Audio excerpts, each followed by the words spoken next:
क्या सहदेव ने जानबूझकर कराई थी महाभारत की लड़ाई? महाभारत में हमें 5 पांडवों का जिक्र तो मिलता है, पर अधिकतर लोग युधिष्ठिर, भीम और अर्जुन की ही बात करते हैं और नकुल और सहदेव अक्सर महाभारत की चर्चा में पीछे रह जाते हैं। लेकिन सच बात तो ये है कि अगर सहदेव न होते तो शायद महाभारत का युद्ध भी नहीं हो पाता। तो क्या थी महाभारत का युद्ध कराने में सहदेव की भूमिका? जानते हैं ये बात पूरी विस्तार से। पर उससे पहले अगर आपने हमारा चैनल सब्सक्राइब न किया हो तो इसे जल्दी से सब्सक्राइब करें और बेल आइकन दबाना ना भूलें। सहदेव का जन्म माद्री के गर्भ से अश्विनी कुमारों के द्वारा हुआ था। नकुल और सहदेव अश्विनी कुमारों से निकली संतानें थी, जिस कारण उनकी खूबियां दोनों भाइयों में भी आ गईं। जहाँ नकुल को अश्विनी कुमारों से घुड़सवारी और आयुर्वेद का ज्ञान मिला, वहीं सहदेव को ज्योतिष का ज्ञान मिला। कहते हैं कि सहदेव इतने बड़े ज्योतिषी थे कि युधिष्ठिर बिना सहदेव से सलाह लिए कोई भी काम नहीं करते थे। कहा ये भी जाता है कि अपने ज्योतिष के ज्ञान से उन्होंने अतीत, वर्तमान और भविष्य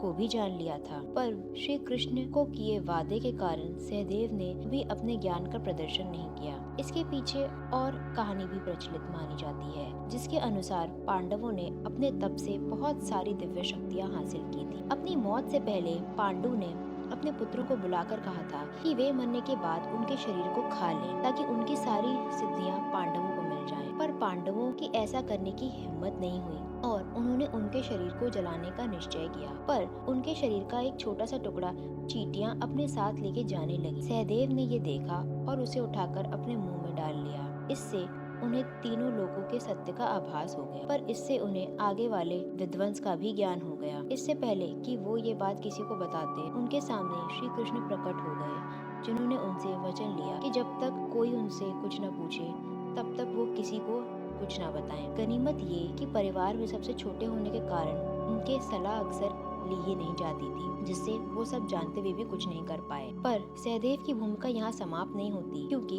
उन्होंने महाभारत के युद्ध में एक बड़ी भूमिका निभाई थी। दरअसल अपने वनवास और अज्ञातवास के वर्ष पूरे होने के बाद जब पांडव इंद्रप्रस्थ वापस गए तो सहदेव को ये डर सताने लगा कि अगर युधिष्ठिर दुर्योधन से सीधे बात करेंगे तो धर्म और नीति के नाम पर शायद बहुत थोड़े में संतुष्ट हो जाएं। इस कारण जब युधिष्ठिर अपना दूत भेजने का मुहूर्त निकलवाने आए तो सहदेव ने उनसे कहा कि वो कम से कम 5 गांवों की मांग तो जरूर करें। ये 5 गांव थे इंद्रप्रस्थ, सोनप्रस्थ, पानप्रस्थ, तिलप्रस्थ और व्यांगप्रस्थ। वास्तव में ये गांव कुरु पंचाल के 5 सबसे प्रमुख क्षेत्र थे और सहदेव जानते थे कि इन गांवों को देने का मतलब ये होगा कि हस्तिनापुर हर तरफ से पांडवों से घिरे रहेंगे और उनके राज्य को हमेशा उनसे खतरा रहेगा। साथ ही उन्हें श्री कृष्ण के वचन का भी मान रखना था। उन्होंने ज्योतिषी गणना के आधार पर ये भविष्यवाणी की थी कि ये युद्ध के बादल मंडरा रहे हैं। जब एक बार देश भर में सभी राजा कुरुक्षेत्र के 5 पवित्र सरोवरों में स्नान करने के लिए इकट्ठा हुए थे, तब श्री कृष्ण ने कहा था कि अगली बार जब ये राजा इकट्ठा होंगे इन सब राज्यों का विध्वंस हो जाएगा। और हुआ भी कुछ ऐसा।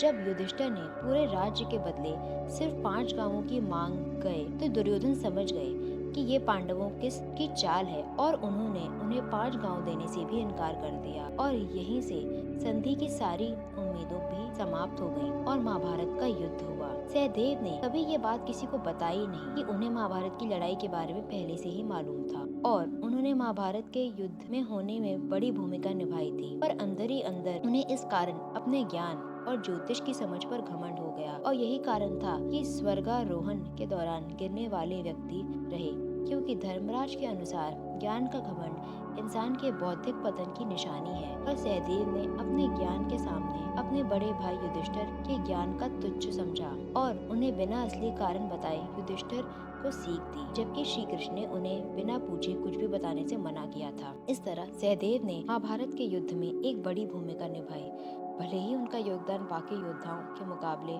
कभी लोगों की नजर में नहीं आया। दर्शकों, कैसी लगी आपको हमारी ये कहानी?